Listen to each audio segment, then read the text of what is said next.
Hey, Pretty Girl Club, we are almost at 10,000 subscribers, and I'm so excited about that. If you're new to this channel, be sure to hit the subscribe button and the notification bell so that you don't miss out on any of these Pretty Girl YouTube videos.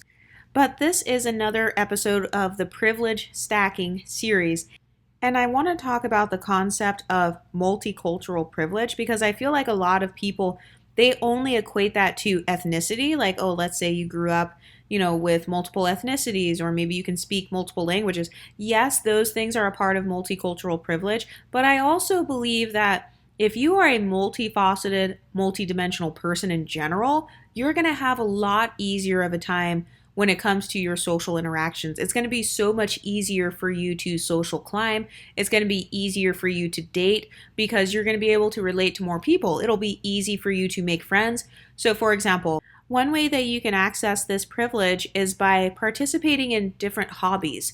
Have you ever noticed how a lot of people will just go to work and then come home and repeat? They have no hobbies, nothing interesting about them. All they do is just sit around and watch Netflix all day long. So maybe they can talk about the newest Netflix show, but their scope of conversation doesn't go past that because they don't really have other things that they are participating in. So when I think about myself, for example, part of how I was able to make friends is I like to do Pilates and I like to do yoga. So if I am talking and there's a group of girls and they happen to be talking about yoga or Pilates, I can easily blend into that conversation because I can talk about that topic.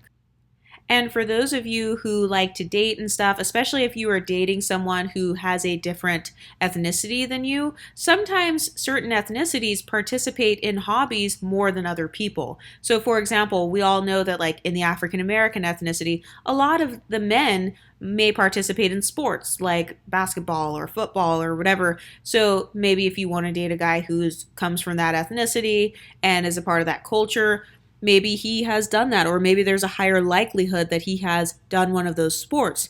But the same can be said for a lot of other backgrounds. So one thing that I never realized about myself until recently, I didn't realize that my affection for coffee and the amount that I love coffee and I love like going to different coffee shops and stuff, I never thought about it. That is not very much of an African American hobby that is practiced in our culture that much. But when I think about my white side or like the white culture that I grew up in, that's very common. So I noticed that one time I was hanging out with some friends and some white guy, he was kind of like, I don't know if he called it flirting or whatever, but he was just trying to start a conversation with me. And I was like, oh yeah, I just moved to the area. And he was like, oh, have you tried any of the new coffee shops around here? And I was like, oh yeah, I tried this one coffee shop, blah, blah, blah. And then I told him the name of the coffee shop. And then I started talking about how my favorite latte is the lavender latte. And he's like, oh yeah, I love lavender lattes. And I also drink like the quad shots or I drink Americanos. So we got into a whole 15-minute long conversation about different types of coffee.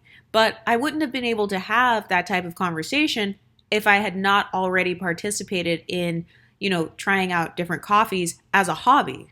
I've noticed that a lot of people, when they talk about being jealous of you, let's say you're articulate, I've noticed that a part of being articulate seems to be having multifaceted hobbies and being able to discuss a wide variety of subjects. So you're able to find more common ground with people because you have tried so many different things. So you have so many stories to tell. One thing I've been told is that I have a lot of stories to tell.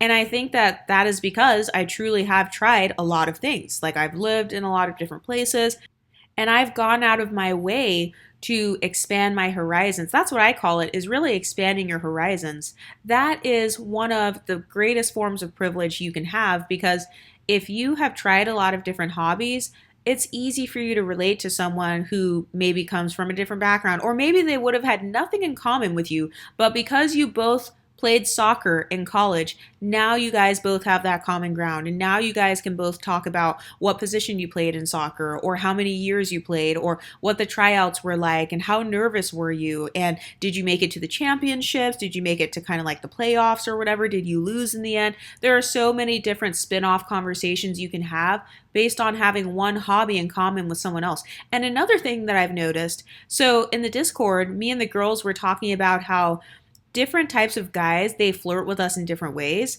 So I've noticed that in my experience, a lot of black guys, their way of flirting is really by insulting you, like, "Hey, big head. Oh, what are you doing? Oh, you ain't really got no booty like that. Nah, yeah, you know what? You not that light skin." They'll try to say stuff like that. It's almost like an insult or whatever from what I've witnessed.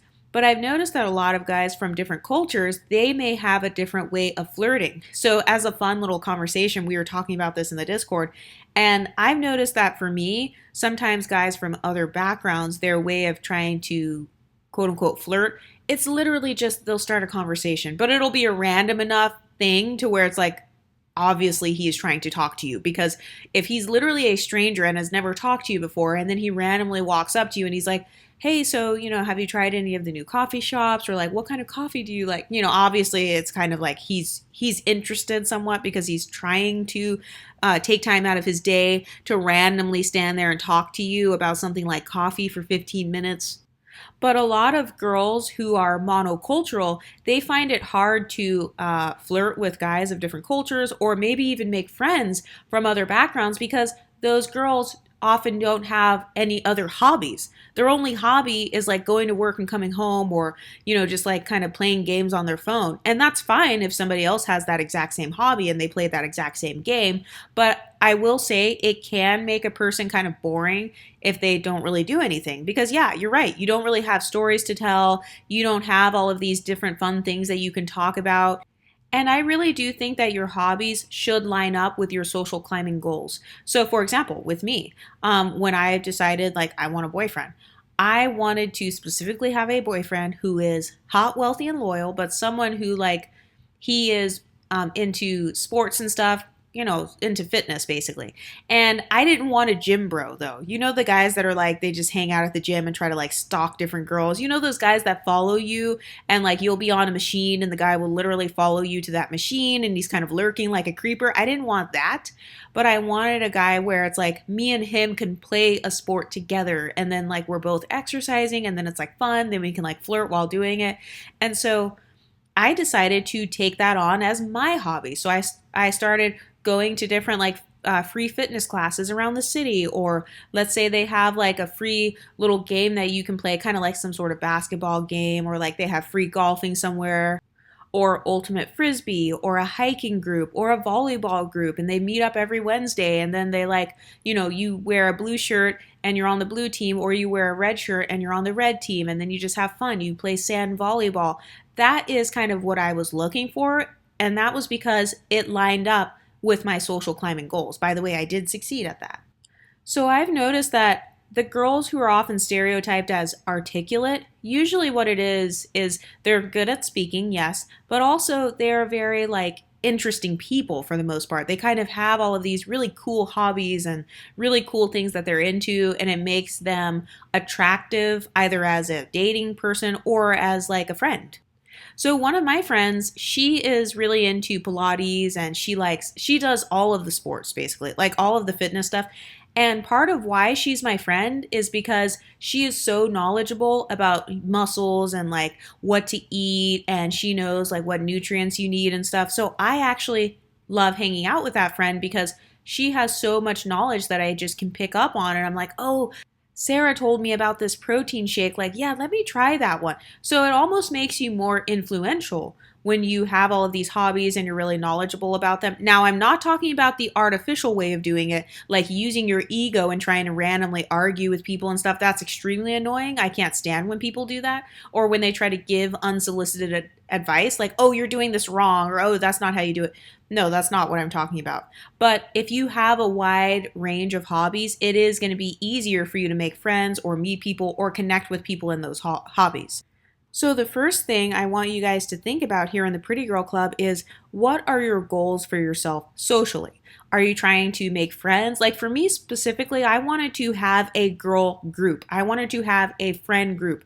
And I wanted my friends to have blackness as a core part of their identity. So they could be mixed with black, they could be unambiguous, but I wanted it to be like that because I haven't really had that in a long time. I haven't had that since I was like, back in college or something. So I wanted to be able to do that in my 30s. I wanted to have kind of like a friend group. So for you, it could be something different. Maybe you want some moms that you can like have little play dates with your daughter. You know how the moms in the neighborhood, they like go to the playground and then their kids can play at the park and then the moms kind of hang out and drink a coffee and they watch their kids play. I know that with my mom actually. So my mom is in her 50s, and my mom's social goal for herself was she wanted to make friends at her job, and she also wanted to make a friend in her neighborhood that she could go on walks with, because my mom likes walking and stuff and she likes staying in shape or whatever. So it worked out because there actually was a lady at my mom's job who happened to live in the same neighborhood and who also happened to like walking. So she was able to achieve her social goals. There's no right or wrong way to socialize with others. Some people are like, hey, I just want to be kind of in a season of isolation right now. I kind of want to like separate myself. And I have done that before too, where it's like, okay, I want to spend the next month. I want my social interaction to mainly be online because, you know, I'm going to be working 16 hours a day, or I'm going to be like, you know, doing all this other stuff or traveling or whatever. So while I'm isolating myself, I'm just going to socialize with girls online. And that's where the Pretty Girl Club comes in.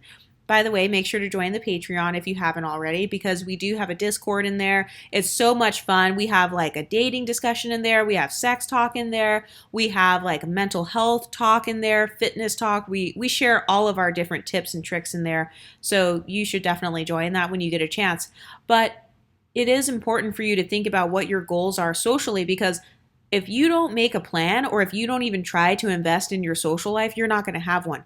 And I think that a lot of people, when they hear me talk about a social life, they think I'm talking about extravagant parties and traveling around the world with all of your friends and going on all of these girls' trips. And it could be that, because maybe for some of you that is your goal, but it doesn't have to be that. It could be something as simple as, I want someone to eat lunch with at work, or I want someone that I can FaceTime with. You know, it doesn't even have to be somebody that I know in real life. It could be someone from, it could be like a therapist or something. It could be someone that I talk to from a Facebook group. We just kind of message back and forth. I have people like that. I have people that have YouTube channels or whatever, and maybe we message back and forth, or we're kind of like friends online, but we've never met.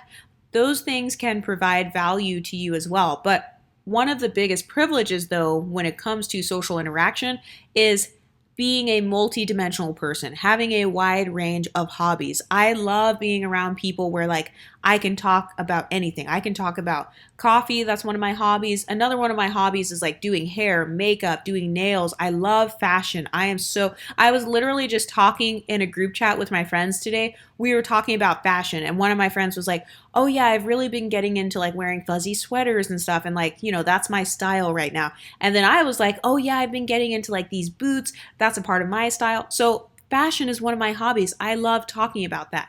And I think that one of the ways that you can develop your own life is by thinking about what kind of friends you want, because you know how people talk about having a type when it comes to dating. I actually believe that people have friendship types as well. And I think that a lot of times when your friendships don't work out, it's not that you were a bad person or she was a bad person. It's that you guys just weren't each other's type as far as friends.